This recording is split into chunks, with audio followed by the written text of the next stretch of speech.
Você conhece o Guia Alimentar para a População Brasileira? Não? Pois é, então agora chegou a hora de conhecer. Eu sou o Guilherme Oliveira, nutricionista, e estou aqui para compartilhar este material magnífico que é o Guia Alimentar para a População Brasileira. Foi desenvolvido pelo Ministério da Saúde e está disponível em PDF gratuitamente para todos nós que sabemos ler em português. No entanto, as pessoas não têm o costume de leitura, especialmente aqui no Brasil, né? As pessoas não têm o hábito de fazer a leitura.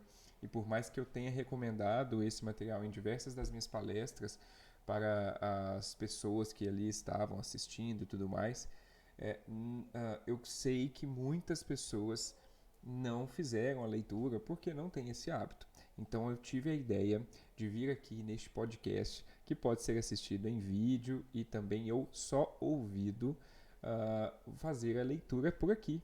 E aí, através da leitura, vocês vão ter o domínio, o conhecimento sobre como devem ser as boas práticas alimentares e parar de cederem ali a mitos, a misticismos a respeito da alimentação. Também a gente evita aí qualquer tipo de terrorismo alimentar, porque vocês vão ter o conhecimento para poder fazer as suas seleções, os seus critérios de alimentação. Ok? Então, sem mais delongas, eu vou fazer a leitura deste material. É um material que, como eu estou lendo aqui, eu vou parar de vez em quando, eu vou fazer alguns comentários e tudo mais a respeito do que eu achei daquele parte, daquele capítulo que foi lido e tudo mais. Quando eu não achar que tem que fazer nenhum tipo de acréscimo, eu vou continuando a leitura aqui e você vai acompanhando aí, ouvindo, tá certo? É um material relativamente grande, então eu não sei quantos episódios vão dar. Este é o primeiro e eu vou fazendo aí, e se dependendo da época que você estiver assistindo este vídeo ou escutando este podcast, você pode conferir aí se já tem outros episódios ou se ainda estou lançando, né? E aí você vai ouvindo aí, tá certo? Uh, vamos dar início aqui então. Vou compartilhar o material com vocês. Bora lá. Seguinte, gente. Essa é a capa, né, do livro, ó, Ministério da Saúde, Guia Alimentar para a População Brasileira, segunda edição. Existe uma primeira edição, mas a primeira edição eu vou deixar para fazer uma leitura num outro momento. Não tem problema, tá? A primeira edição ela é completamente diferente dessa segunda edição aqui que foi publicada no ano de 2014. No entanto, essa de 2014 ela complementa a primeira edição, só que o foco é fazer a leitura dessa segunda edição, que já dá uma noção muito boa sobre boas práticas alimentares e tudo mais. Aí, dependendo da repercussão, do sucesso que esse material trouxer, eu faço a leitura da primeira edição comentada também. Beleza, gente? Vamos dar sequência aqui então. Aqui é a contracapa e as páginas, aquelas páginas que ninguém lê, né? Aqui o sumário do livro e tudo mais. A apresentação, eu vou começar aqui pela apresentação. Vamos lá. Nas últimas décadas, o Brasil passou por diversas mudanças políticas, econômicas, sociais e culturais que evidenciaram transformações no modo de vida da população. A ampliação de políticas sociais na área da saúde, educação, trabalho e emprego e assistência social contribuiu para a redução das desigualdades sociais e permitiu que o país crescesse de forma inclusiva. Também se observou rápida transição demográfica, epidemiológica e nutricional, apresentando como consequência maior expectativa de vida e redução do número de filhos por mulher, além de mudanças importantes no padrão de saúde e consumo alimentar da população brasileira. As principais doenças que atualmente acometem os brasileiros deixaram de ser agudas e passaram a ser crônicas. Apesar da intensa redução da desnutrição em crianças, as deficiências de micronutrientes e a desnutrição crônica ainda são prevalentes em grupos vulneráveis da população, como em indígenas, quilombolas e crianças e mulheres que vivem em áreas vulneráveis. Simultaneamente, o Brasil vem enfrentando aumento expressivo de sobrepeso e da obesidade em todas as faixas etárias. e as doenças crônicas são a principal causa de morte em adultos. O excesso de peso acomete 1 em cada 2 adultos e 1 em cada 3 crianças brasileiras. Para o enfrentamento desse cenário, é emergente a necessidade de ampliação de ações intersetoriais que repercutam positivamente sobre os diversos determinantes da saúde e nutrição. Nesse contexto, o setor saúde tem importante papel na promoção da alimentação adequada e saudável, compromisso expresso na Política Nacional de Alimentação e Nutrição e na Política Nacional de Promoção da Saúde. A promoção da alimentação adequada e saudável no Sistema Único de Saúde, SUS, deve fundamentar-se nas dimensões de incentivo, apoio e proteção da saúde e deve combinar iniciativas focadas em políticas públicas saudáveis, na criação de ambientes saudáveis, no desenvolvimento de habilidades pessoais e na reorientação dos serviços de saúde na perspectiva da promoção da saúde. O Guia Alimentar para a População Brasileira, publicado em 2006, aquela primeira edição que eu havia comentado no início do vídeo de hoje, apresentou as primeiras diretrizes alimentares oficiais para a nossa população, diante das transformações sociais vivenciadas pela sociedade brasileira que impactaram sobre suas condições de saúde e nutrição. Fez-se necessária a apresentação de novas recomendações. A segunda edição do guia passou por um processo de consulta pública, que permitiu seu amplo debate por diversos setores da sociedade e orientou a construção da versão final aqui apresentada, tendo por pressupostos os direitos à saúde e à alimentação adequada e saudável. O guia é um documento oficial que aborda os princípios e as recomendações de uma alimentação adequada e saudável para a população brasileira, configurando-se como instrumento de apoio às ações de educação alimentar e nutricional no SUS e também em outros setores, considerando os múltiplos determinantes das práticas alimentares e a complexidade e os desafios que envolvem a conformação dos sistemas alimentares atuais. O Guia Alimentar reforça o compromisso do Ministério da Saúde de contribuir para o desenvolvimento de estratégias para a promoção e a realização do direito humano à alimentação adequada. Ministério da Saúde. Beleza, gente, acabamos de ler aqui a apresentação. E basicamente é isso mesmo, né? A função do Ministério da Saúde é promover a saúde através de políticas públicas e promoção de materiais aí que orientem a população. A grande questão é que quem de fato acessa esses materiais somos nós, profissionais da saúde. E nós, profissionais da saúde, que somos esses promotores da saúde, ou seja, nós devemos valorizar, expressar a promoção da saúde para a população brasileira. Sendo assim, o que eu estou fazendo aqui é justamente isso, promovendo este conteúdo que é rico em informações essenciais para a saúde da população, para vocês, população. Né? Então, esse é um caminho que eu tenho muito orgulho aqui de estar começando a trilhar, porque às vezes a gente faz essa promoção da saúde dentro de um consultório, onde eu estou aqui neste momento fazendo a gravação desse vídeo, mas por que não abranger isto de maneira escalável através de um vídeo, de um podcast e tudo mais. Né? Eu peço que vocês de antemão já me perdoem, porque eu vou fazer sim interrupções, vou comentar, né? Mas não por isso, mas me perdoem, porque eu estou fazendo uma leitura aqui. Então eu posso às vezes travar uma palavra, trocar alguma coisinha ou ter que repetir a releitura de uma frase, porque pode acontecer, né? Eu estou fazendo uma leitura aqui em voz alta para que vocês acompanhem comigo, né? Mas eu creio que vai ser, sim, muito válido esse conteúdo. Antes da gente dar prosseguimento aqui, vou pedir a você que está curtindo esse material aqui no meu YouTube, que você se inscreva no meu canal, que curta o vídeo, e se você estiver no Spotify, no aplicativo de podcast, compartilhe, curta esse podcast aqui também, compartilhe esse material, esse podcast com quem você acha que vai gostar de acompanhar esse tipo de raciocínio, beleza? Sem mais delongas, vamos dar sequência na leitura. Preâmbulo. A Organização Mundial da Saúde, OMS, recomenda, por meio da Estratégia Global para a Promoção da Alimentação Saudável, Atividade Física e Saúde, que os governos formulem e atualizem periodicamente diretrizes nacionais sobre a alimentação e nutrição, levando em conta mudanças dos hábitos alimentares e nas condições de saúde da população e o progresso no conhecimento científico. Essas diretrizes têm como propósito apoiar a educação alimentar e nutricional e subsidiar políticas e programas nacionais de alimentação e nutrição. A elaboração de guias alimentares insere-se no conjunto de diversas ações intersetoriais que têm como objetivo melhorar os padrões de alimentação e nutrição da população e contribuir para a promoção da saúde.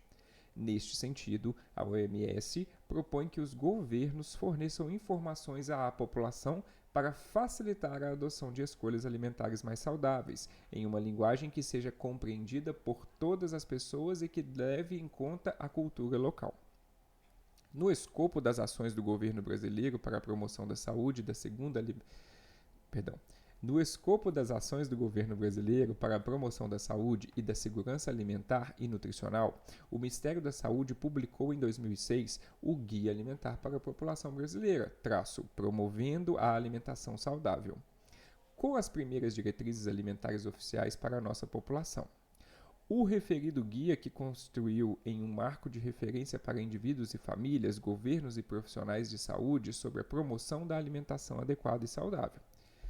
Em consonância com a recomendação da Organização Mundial da Saúde de atualizar periodicamente as recomendações sobre alimentação adequada e saudável, a partir de 2011, o Ministério da Saúde desencadeou o processo de elaboração de uma nova edição do Guia Alimentar para a População Brasileira. Esta atualização foi incluída como uma das metas do Plano Plurianual e do primeiro Plano Nacional de Segurança Alimentar e Nutricional, ambos relativos ao período de 2012 a 2015. Eu estou gravando este primeiro vídeo aqui, no dia 4/12 de 2023. Provavelmente eu devo postar ainda em dezembro de 2023 este vídeo. Mas é interessante notar que nós com certeza vamos acabar a leitura desse material no ano de 2024. E que vai ser o ano em que se comemora 10 anos do lançamento dessa segunda edição do guia, que é muito interessante essa simbologia, né? Uma década depois, tem um profissional aqui, no caso eu, que lá em 2014, quando esse guia foi publicado, eu estava no final da minha graduação, eu me graduei em 2015, então eu ainda estava no meu penúltimo ano de graduação em nutrição, lá em 2014, 10 anos depois, né, já tendo o meu consultório, trabalhando na área e tudo mais, eu estou fazendo então o compartilhamento desse material, para vocês verem o quanto que esse material é ainda útil nos dias atuais e continuará sendo, vocês vão acompanhar comigo. O Guia Alimentar para a População Brasileira se constitui em uma das estratégias para a implementação da Diretriz de Promoção da Alimentação Adequada e Saudável que integra a Política Nacional de Alimentação e Nutrição. A alimentação adequada e saudável é um direito humano básico que envolve a garantia ao acesso permanente e regular, de forma socialmente justa, a uma prática alimentar adequada aos aspectos biológicos e sociais do indivíduo e que deve estar em acordo com as necessidades alimentares especiais, ser referenciada pela cultura alimentar e pelas dimensões de gênero, raça e etnia, acessível do ponto de vista físico e financeiro, harmônica em quantidade e qualidade, atendendo aos princípios da variedade, equilíbrio, moderação e prazer, e baseada em práticas produtivas adequadas e sustentáveis. Aqui tem um ponto muito interessante, estou comentando demais, né, gente? Mas como eu disse, vou comentar as coisas que eu acharem relevantes. A alimentação, vou repetir essa parte aqui, né? Envolve a garantia de acesso permanente e regular de forma socialmente justa a uma prática alimentar adequada aos aspectos biológicos e sociais do indivíduo e que deve estar em acordo com as necessidades alimentares especiais, ser referenciada pela cultura alimentar e pelas dimensões de gênero, raça e etnia. Essa parte. acessível do ponto de vista físico e financeiro, harmônica em quantidade e qualidade.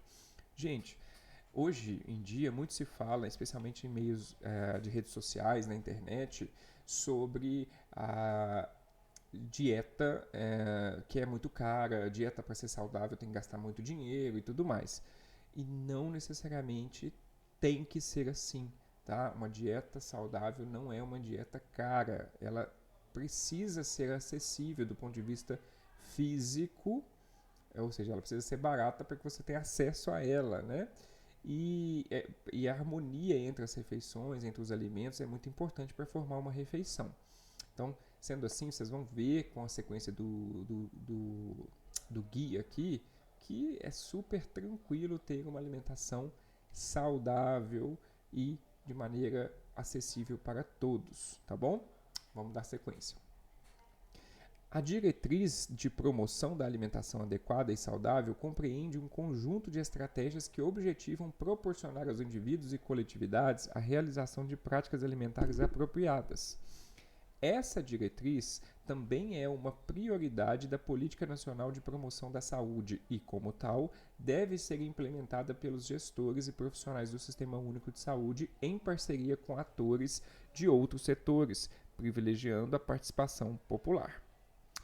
A ampliação da acessibilidade e qualidade da rede de serviços de atenção básica à saúde nos últimos anos configura-se como oportunidade para estimular e apoiar a inclusão das práticas de promoção da saúde nos processos de trabalho das equipes de saúde nos diferentes territórios do país. Corroboram para isso outras políticas e planos desenvolvidos no âmbito do SUS, como a Política Nacional de Educação Popular em Saúde e o Plano de Ações Estratégicas para o Enfrentamento das Doenças Crônicas Não Transmissíveis no Brasil. Doenças crônicas não transmissíveis são aquelas doenças que as pessoas têm, mas que não passam de uma pessoa para outra, como uma virose, por exemplo. A doença crônica não transmissível é tipo diabetes, uma alteração de colesterol, uma alteração de pressão, que a predisposição para o desenvolvimento dessa doença pode passar de uma pessoa, por exemplo, de pai para filho, de mãe para filho e tudo mais, mas não, ou seja, de maneira genética, hereditária, né, mas não passa como uma gripe, né, como uma virose nesse sentido, tá, gente? No contexto intersetorial, a elaboração desta nova edição do Guia Alimentar ocorre em meio ao fortalecimento da institucionalização da Política Nacional de Segurança Alimentar e Nutricional, desencadeada a partir da publicação da Lei Orgânica de Segurança Alimentar e Nutricional e do reconhecimento e inclusão do direito à alimentação como um dos direitos sociais na Constituição Federal. A Lei Orgânica de Segurança Alimentar e Nutricional institui o Sistema de Segurança Alimentar e Nutricional, por meio do qual o poder público, com a participação da sociedade civil organizada, formula e implementa políticas, planos, programas e ações com vistas a assegurar o direito humano à alimentação adequada e saudável. Ou seja, o direito de cada pessoa de ter acesso físico e econômico ininterruptamente à alimentação adequada e a ser saudável aos meios... Perdão, vamos repetir isso aqui. Ou seja, o direito de cada pessoa ter acesso físico e econômico ininterruptamente à alimentação adequada e saudável, ou aos meios para obter essa alimentação sem comprometer os recursos para assegurar outros direitos fundamentais com a saúde, como saúde e educação. Aqui, gente, de certa forma, está dizendo da importância de deixar a população com condições de acesso a uma alimentação saudável. Né? Por isso que existem aquelas políticas, né? Eu não estou aqui para defender se você está para falar se eu sou a favor ou contra e tudo mais, mas aqui é para explicar um pouquinho. Por isso que existem aquelas políticas, por exemplo, de ofertar dinheiro para a população. Ah, você está numa casa com quantos filhos? Sei lá, 3 filhos. Então você vai receber X valor, mais um valor extra para cada filho. Por quê? Com aquele valor ali, que é um valor que nós sabemos que não é muito alto, as famílias têm condição, já que elas não têm, às vezes, elas têm ali salários miseráveis ou não têm emprego, elas têm condição com aquele valor de pelo menos ter o acesso a uma alimentação minimamente saudável para ser equilibrada ali, para que ela possa manter os seus padrões de saúde, ou melhorar até mesmo, ou manter a saúde, né? Agora, isso aqui é um ponto importante, ó. Ter acesso físico e econômico ininterruptamente à alimentação adequada ou aos meios para obter alimentação. Ou seja, no caso, quando a família recebe o dinheiro, ela recebe um meio para obter a alimentação, certo?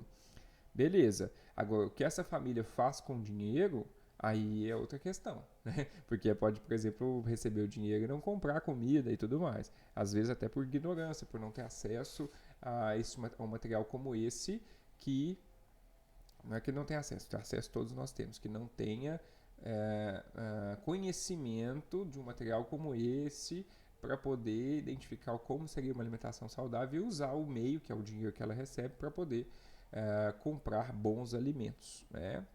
Beleza, vamos dar sequência. Cabe destaque também para a publicação de 2 marcos de referência para políticas públicas intersetoriais que apontam elementos importantes para as práticas promotoras de saúde e da alimentação adequada e saudável. Marco de referência de educação alimentar e nutricional e Marco de referência da educação popular. Esta segunda edição do Guia Alimentar reconhece e considera os princípios e diretrizes desses 2 marcos de referência, configurando-se em um instrumento para apoiar ações de educação alimentar e nutricional no setor de saúde e também em outros setores. Assim, o Guia Alimentar para a População Brasileira se constitui como um instrumento para apoiar e incentivar práticas alimentares saudáveis no âmbito individual e coletivo, bem como para subsidiar políticas, programas e ações que visem a incentivar, apoiar, proteger e promover a saúde e a segurança alimentar e nutricional da população. Assinado Coordenação Geral de Alimentação e Nutrição do Ministério da Saúde. Beleza, preâmbulo também nós já matamos. Aí temos aqui uma ilustração para quem está assistindo o vídeo, né?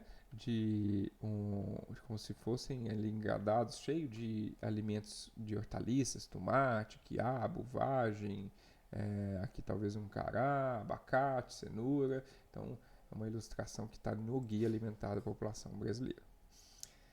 Vamos começar de fato, né? Primeiro eu li a apresentação, o preâmbulo, vocês viram que eu já estou dando os meus pitacos aqui, mas a intenção é essa mesmo, é criar um vínculo com vocês aqui através da leitura e dos meus comentários, tá?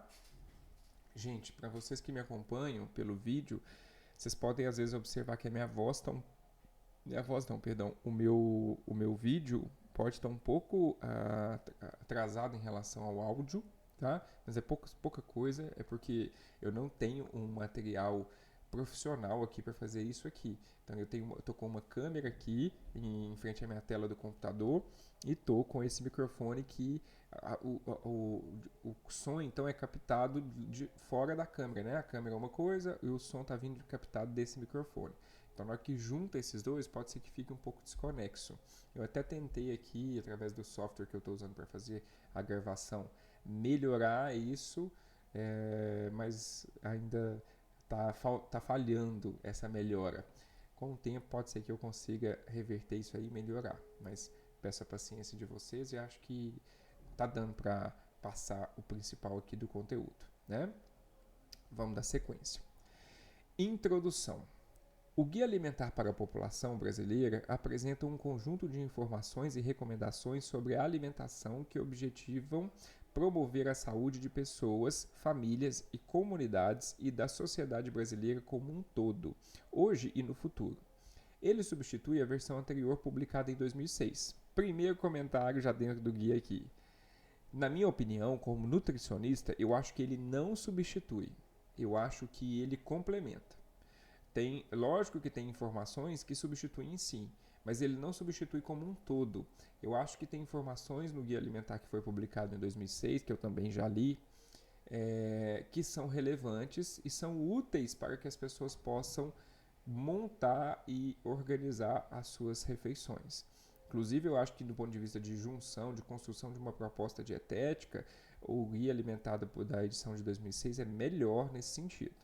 Mas este guia, de 2014, ele é muito bom justamente para combater esses misticismos gerados pela mídia, né, pela atualidade, através das redes sociais e tudo mais.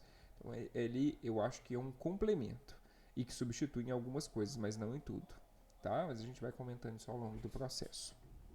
Dando sequência. Este guia é para todos os brasileiros. Vamos repetir. Este guia é para todos os brasileiros. Alguns destes serão trabalhadores cujo ofício envolve a promoção da saúde da população, meu caso, nutricionista, incluindo profissionais de saúde, agentes comunitários, educadores, formadores de recursos humanos e outros.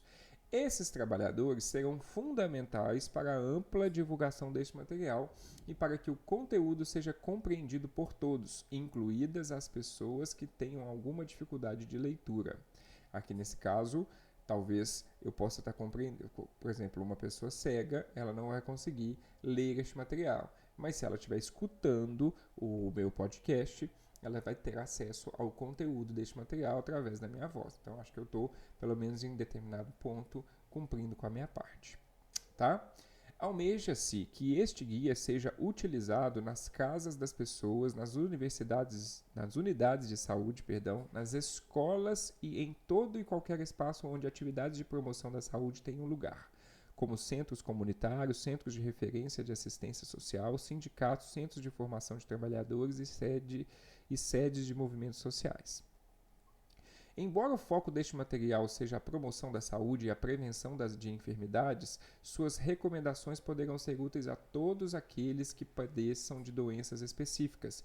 Neste caso, é imprescindível que nutricionistas adaptem as recomendações às condições específicas de cada pessoa, apoiando profissionais de saúde na organização da atenção nutricional.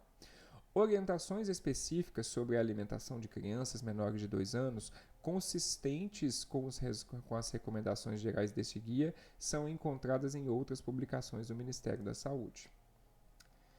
O que você encontra neste guia? O capítulo 1 descreve os princípios que nortearam sua elaboração.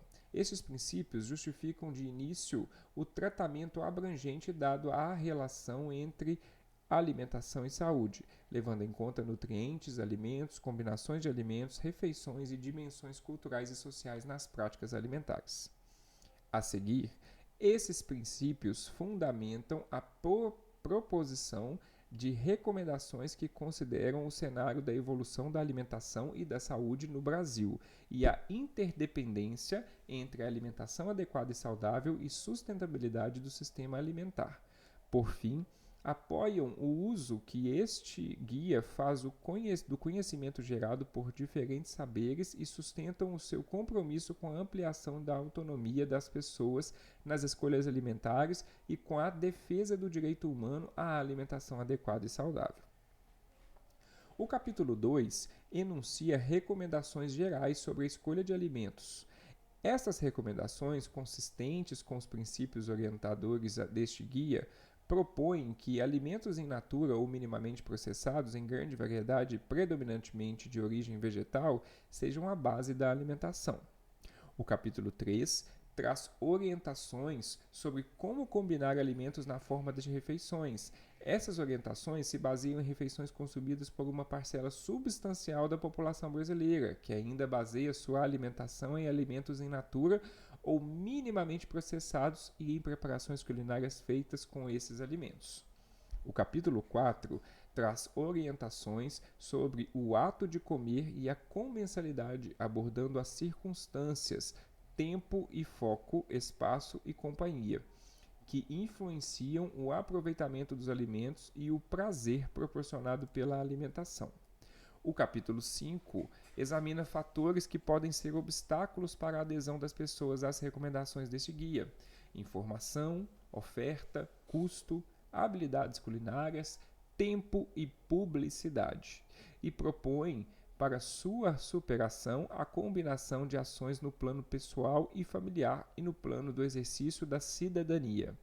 As recomendações deste guia são oferecidas de forma sintetizada em 10 passos para uma alimentação adequada e saudável. Em uma seção final, são relacionadas sugestões de leituras adicionais, organizadas por capítulos, as quais aprofundam os temas abordados e discutidos neste material. Aí, ao final dessa resumo aqui do que a gente vai ver nesse livro, né, gente, tem uma ilustração, lembre-se que essas explicações das ilustrações vão para as pessoas que estão ouvindo, né? Então tem a ilustração aí de uma criança que está comendo um prato ali de uma refeição, possivelmente talvez numa escola, né? Se alimentando ali a merenda escolar. Depois, a próxima página tem a ilustração de uma horta, uma plantação ali. E a página seguinte já começa o capítulo 1. Neste momento, a gente completa 30 minutos de vídeo ou podcast. A minha intenção é fazer a leitura desse material por volta aí de 45 a 60 minutos por episódio, tá? Então, quando estiver dando aí próximo de 45 a 60 minutos, eu já vou dando uma olhada aqui qual ponto que a gente está para já tentar fazer um encerramento do episódio e então dar sequência num próximo episódio. Mas vamos lá. Capítulo 1. Princípios. Toda ação humana estruturada é implícita ou explicitamente guiada por princípios. A formulação de guias alimentares não foge a essa regra. Os princípios que orientam a elaboração deste guia são apresentados neste capítulo. Princípios, regras. A gente precisa ter algumas regras para ter ordem e basicamente é isso que está sendo dito aqui. A alimentação é mais que ingestão de nutrientes. A alimentação diz respeito à ingestão de nutrientes, mas também aos alimentos que contêm e fornecem os nutrientes, a como alimentos são combinados entre si e preparados, a características do modo de comer e às dimensões culturais e sociais das práticas alimentares. Todos esses aspectos influenciam a saúde e o bem-estar. A ingestão de nutrientes propiciada pela alimentação é essencial para a boa saúde. Igualmente importantes para a saúde são os alimentos específicos que fornecem os nutrientes. As inúmeras possíveis combinações entre eles e suas formas de preparo, as características do modo de comer e as dimensões sociais e culturais das práticas alimentares. A ciência da nutrição surge com a identificação e o isolamento de nutrientes presentes nos alimentos e com os estudos do efeito de nutrientes individuais sobre a incidência de determinadas doenças. Esses estudos foram fundamentais para a formulação de políticas e ações destinadas a prevenir carências nutricionais específicas, como a de proteínas, vitaminas e minerais, e doenças cardiovasculares associadas ao consumo excessivo de sódio ou de gorduras de origem animal. Entretanto, o efeito de nutrientes individuais foi se mostrando progressivamente insuficiente para explicar a relação entre alimentação e saúde. Vários estudos mostram, por exemplo, que a proteção que o consumo de frutas ou de legumes e verduras confere contra doenças do coração e certos tipos de câncer não se repete com intervenções baseadas no fornecimento de medicamentos ou suplementos que contêm os nutrientes individuais presentes naqueles alimentos. Esses estudos indicam que o efeito benéfico sobre a prevenção de doenças advém do alimento em si e das combinações de nutrientes e outros compostos químicos que fazem parte da matriz do alimento, mas mais do que o nutriente isolado. Isso aqui é importante comentar, né? Guilherme, eu não gosto de verdura e legume, não. Eu vou consumir, na verdade, um complexo de vitaminas e minerais. Eu vou comprar na farmácia uma cápsula que tem todas as vitaminas e minerais que eu preciso, assim eu não preciso comer verdura e legume. Só que a gente esquece que nas verduras e legumes também nós temos bom aporte de fibras. Aí você ingere o complexo de vitaminas e minerais, mas ficam faltando as fibras. Aí, não, Guilherme, mas aí eu compro um suplemento de fibras e também tomo suplemento de fibras ao invés de comer verduras e legumes. Beleza, só que aí a gente esquece que a absorção das vitaminas e minerais advindos desses complexos não é tão boa quanto nas hortaliças, por exemplo. E aí você tem doses altíssimas que podem forçar alguns órgãos do seu corpo nesses complexos de vitaminas e minerais e, além do mais, você não conseguir absorver bem essas vitaminas e minerais. Enquanto que você tem, através do consumo ali das frutas, verduras e legumes, doses normais, saudáveis e adequadas de vitaminas e minerais, a associação das fibras, que vão ajudar em outras funções no organismo, e vai ter um alimento muito mais completo, rico e saudável. Por isso, essa parte do capítulo 1 já está abordando essa relação, né, que não tem a ver só com a suplementação, e sim com uma alimentação de qualidade. Continuando. Outros estudos revelam que os efeitos positivos sobre a saúde de padrões tradicionais de alimentação, como a chamada dieta mediterrânea, devem ser atribuídos menos a alimentos individuais e mais ao conjunto de alimentos que integram aqueles padrões e à forma como são preparados e consumidos. Há, igualmente, evidências de que circunstâncias que envolvem o consumo de alimentos, por exemplo, comer sozinho, sentado no sofá e diante da televisão, ou compartilhar uma refeição sentado à mesa com familiares ou amigos, são importantes para determinar quais serão consumidos e, mais importante, em que quantidades. Isso é muito interessante, né? A influência do meio. A influência do meio, ela afeta muito a nossa alimentação. Se eu como em frente à televisão, prestando atenção na TV, eu dificilmente vou prestar atenção no sabor da comida, na consistência e no quanto eu estou comendo. Então eu posso comer mais ou não dar atenção no alimento e posso mastigar pouco, com isso eu vou ter uma pior absorção e tudo mais. Se eu como sozinho, e sem fazer nada, eu posso até estar prestando mais atenção na comida, mas eu às vezes vou perder a oportunidade de ser influenciado pelo ambiente, ou seja, nossa, meu filho ou meu pai está ali consumindo um alimento diferente. O que você está comendo aí? Ah, que legal, me dá um pedaço para experimentar. Toma aqui o meu. Ah, que legal. Aí você vai conhecendo novos alimentos, vai compartilhando ideias, conversa, interage durante a refeição, torna aquele momento mais prazeroso, né? Dando sequência. Finalmente, alimentos específicos, preparações culinárias que resultam na combinação e preparo desses alimentos e modos de comer particulares constituem parte importante da cultura de uma sociedade e, como tal, estão fortemente relacionados com a identidade e o sentimento de pertencimento social das pessoas, com a sensação de autonomia, com o prazer proporcionado pela alimentação e, consequentemente, com o seu estado de bem-estar. Por olhar de forma abrangente a alimentação e sua relação com a saúde e o bem-estar, as recomendações deste guia levam em conta nutrientes, alimentos, combinações de alimentos, preparações culinárias e as dimensões culturais e sociais das práticas alimentares. Beleza? Recomendações sobre alimentação devem estar em sintonia com o seu tempo.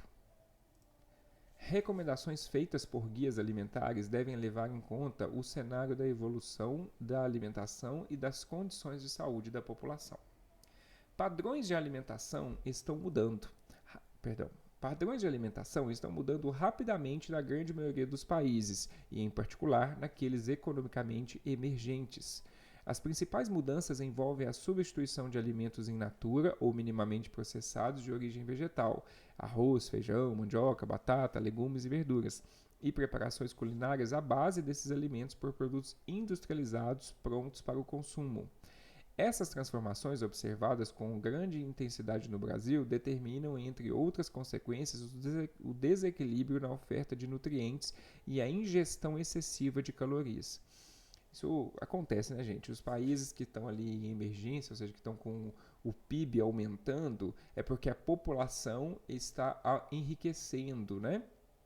Isso é bom, de certa forma é bom, mas de certa forma também demonstra que há uma falta de tempo, né? Ou seja, as pessoas estão ali buscando riquezas, trabalhando mais, conquistando mais e tudo mais, e isso faz com que o tempo fique mais escasso, e aí as pessoas também querem aproveitar o tempo de descanso para descansar e não para cozinhar, e isso faz com que elas abandonem o arroz, feijão, mandioca, batata e as receitas preparadas com essas hortaliças, né?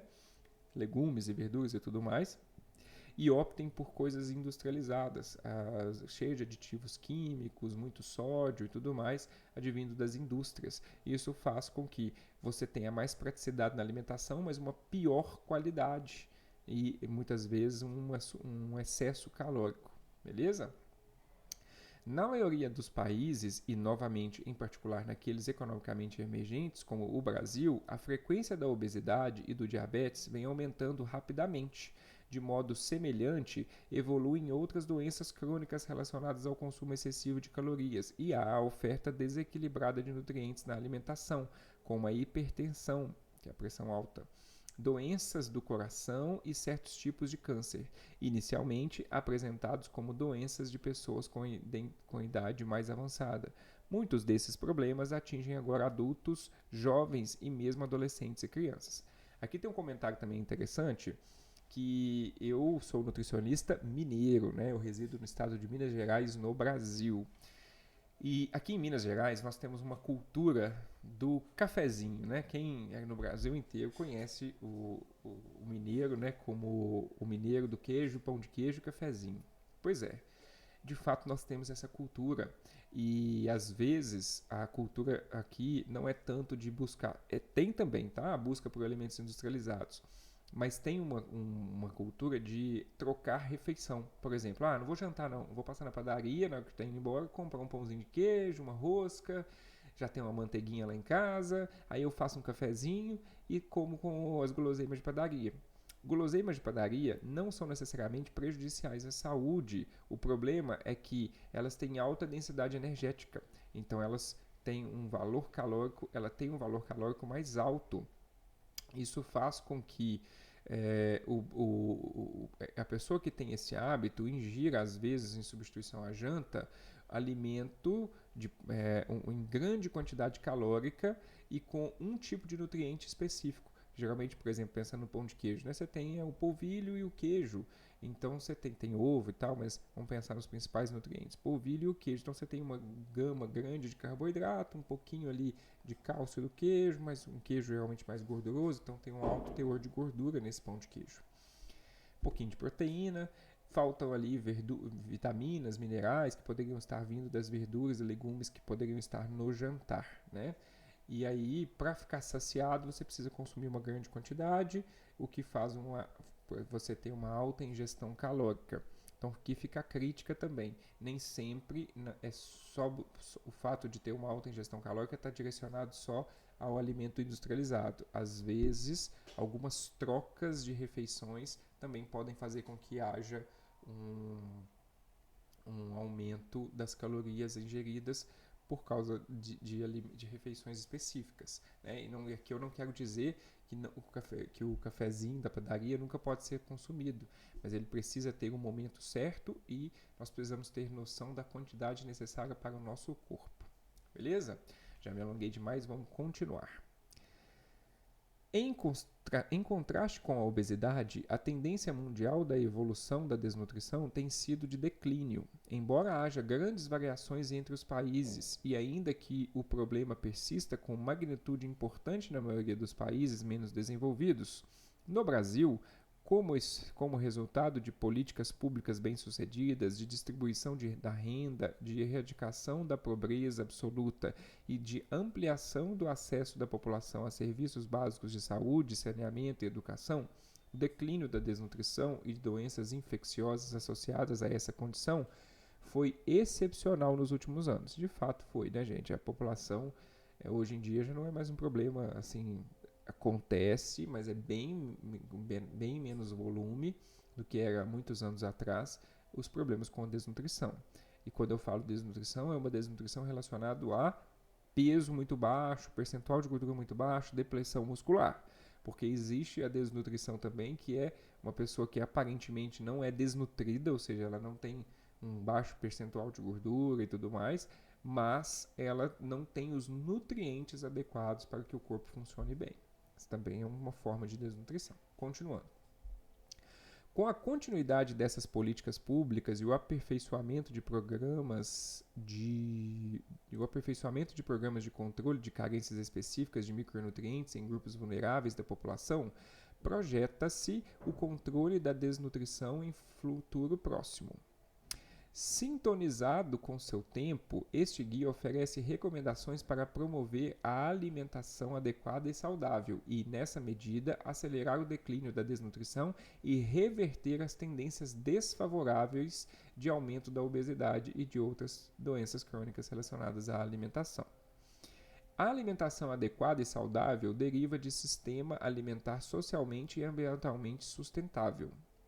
Recomendações sobre a alimentação devem levar em conta o impacto das formas de produção e distribuição dos alimentos sobre a justiça social e a integridade do ambiente. A depender de suas características, o sistema de produção e distribuição dos alimentos pode promover justiça social e proteger o ambiente, ou, ao contrário, gerar desigualdades sociais e ameaças dos recursos naturais e à biodiversidade. Aspectos que definem o impacto social do sistema alimentar incluem tamanho e uso das propriedades rurais que produzem os alimentos, autonomia dos agricultores da escolha de sementes, autonomia dos agricultores na escolha de sementes, de fertilizantes e de formas de controle de pragas e doenças, condições de trabalho e exposição a riscos ocupacionais, papel e número de intermediários entre agricultores e consumidores, capilaridade do sistema de comercialização, geração de oportunidades de trabalho e renda ao longo da cadeia alimentar e partilha do lucro gerado do sistema entre capital e trabalho. Gente, eu vou repetir essa parte aqui, acho que pode ter ficado um pouco confusa. Vamos lá. Aspectos que definem o impacto social do sistema alimentar incluem, então aqui o que acontece? O sistema alimentar, ele não é só tipo pegar um alimento no supermercado e comer. Para ele chegar no supermercado, ele tem um caminho, né? Então, esses aspectos que definem esse impacto, ou seja, do alimento até estar no supermercado, ele parte de várias coisas. Tamanho e uso das propriedades rurais, né? Então vai depender do espaço que aquela região tem para ter as propriedades rurais, porque são as propriedades rurais que produzem os alimentos. Autonomia dos agricultores na escolha de sementes, de fertilizantes e de formas de controle de pragas e doenças. Então aqui você tem que respeitar, né? Os agricultores, eles têm que ter acesso a tipos de sementes específicas. Essas sementes, elas têm que combinar com o solo que eles estão plantando. Os fertilizantes, que no caso são os agrotóxicos também, né? Que vão controlar as pragas e tudo mais, tem uma regulamentação. Então esses agricultores, eles não podem escolher qualquer agrotóxico. Tem os agrotóxicos que são legalizados no Brasil, porque tem alguns que causam muito mal ao meio ambiente, outros que causam muito mal a quem está aplicando. E daqui vem um comentário, né? Muito se fala sobre alimentos cheios de agrotóxicos. Sim, a gente sabe que tem alimentos que precisam de mais agrotóxicos do que outros, é importante fazer a higienização e tudo mais, mas o principal problema dos agrotóxicos não está para nós que consumimos, mas sim para o agricultor, para quem faz a aplicação. Essa pessoa, ela é exposta a quantidades maiores desses venenos, por isso ela tem que usar EPIs específicas, tem que respeitar as quantidades, tudo certinho, porque senão essas pessoas podem enfrentar graves problemas. E tem alguns que são tão tóxicos que inclusive são proibidos. Mesmo assim, há ainda muitos brasileiros que contrabandeiam esses agrotóxicos para fazer uso, e são um grande risco para a saúde destes agricultores. Dando sequência. Acho que deu para explicar bem essa questão aqui, desse parágrafo ficou mais confuso, né? Em relação ao impacto ambiental de diferentes formas de produção e distribuição dos alimentos, há de se considerar aspectos como técnicas empregadas para a conservação do solo, uso de fertilizantes orgânicos ou sintéticos, plantio de sementes convencionais ou transgênicas, controle biológico ou químico de pragas e doenças, formas intensivas ou extensivas de criação de animais, uso de antibióticos, produção e tratamento de dejetos e resíduos, conservação de florestas e da biodiversidade, grau e natureza do processamento dos alimentos, distância entre produtores e consumidores, meio de transporte e a água e energia consumidas ao longo de toda a cadeia alimentar. Isso aqui tudo influencia, né, gente, no preço, na acessibilidade dos alimentos. Por exemplo, se você está querendo consumir um alimento ali que leva muita água para ser cultivado numa época de seca, provavelmente aquele alimento vai estar mais caro, né? Porque a água está mais escassa. Se você está querendo consumir, por exemplo, um alimento, é muito comum. Se você já fez uma viagem, por exemplo, numa região que é de ilha, sei lá, você sai, tem que pegar uma balsa e chegar num determinado lugar. Esse lugar, então, provavelmente é uma ilha, né? Que você tem que pegar uma balsa para chegar lá. Beleza. Você provavelmente vai perceber que tudo ali é mais caro. Por quê? Tem mais dificuldade para as coisas chegarem naquele lugar.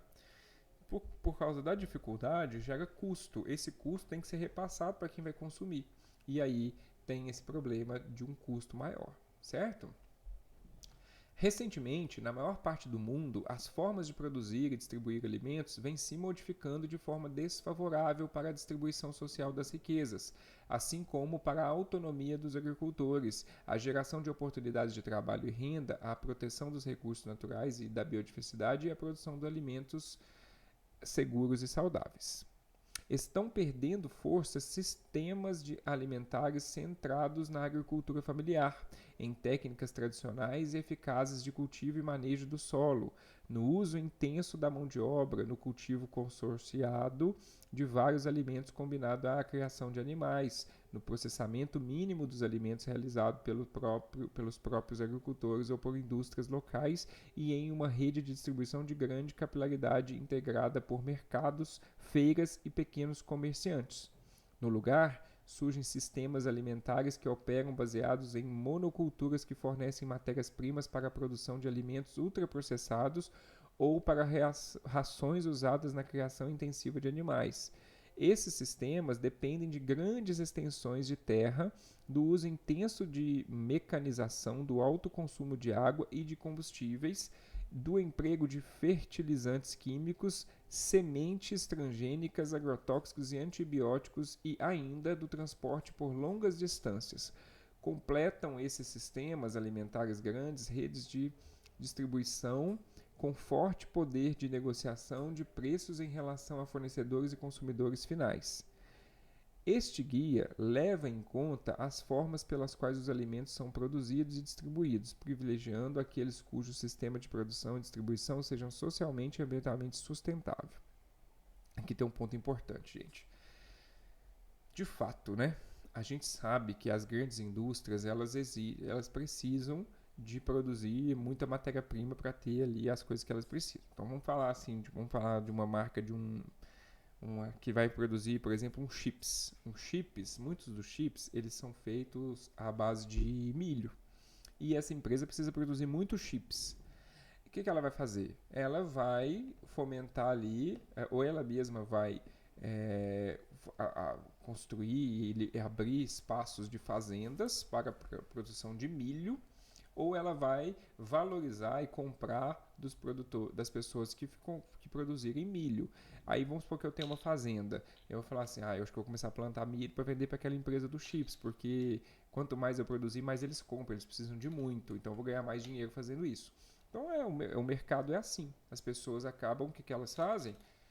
Devastam uma grande área para produzir um tipo só de alimento.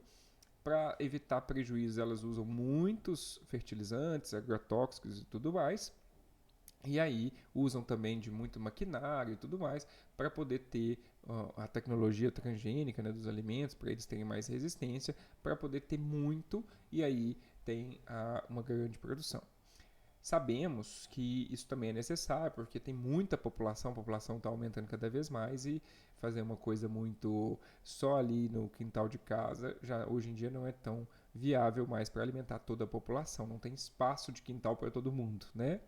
Mas ainda assim, no Brasil, pela quantidade de terrenos que nós temos e tudo mais, é super possível dar preferência a produções regionais.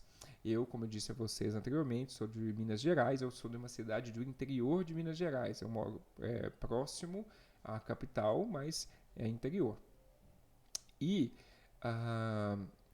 aqui nós temos os produtores rurais, regionais e é comum a gente ver no varejão, os varejões comprando desses produtores regionais. É comum nós mesmos termos acesso a contatos desses produtores que passam aí nas casas entregando. Então, se a gente pesquisar, a gente consegue sim produtos locais e regionais, fugindo desses grandes produtores, né? Uh, Basicamente é isso que eu queria completar aqui. Diferentes saberes geram o conhecimento para a formulação de guias alimentares. Eu acho, gente, que aqui nós estamos com 55 minutos de vídeo. Eu acho que eu vou interromper aqui na página. Nós estamos na página 20 e começariam aqui agora essa parte dos diferentes saberes. Mas aí eu vou deixar para o próximo capítulo, tá?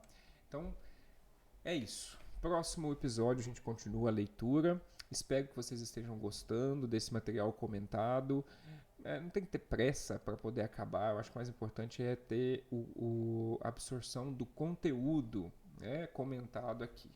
Tá? Se você gostou, mais uma vez, curta esse episódio, compartilhe com quem você acha que vai gostar e manda aí o que você está achando nos comentários. Beleza?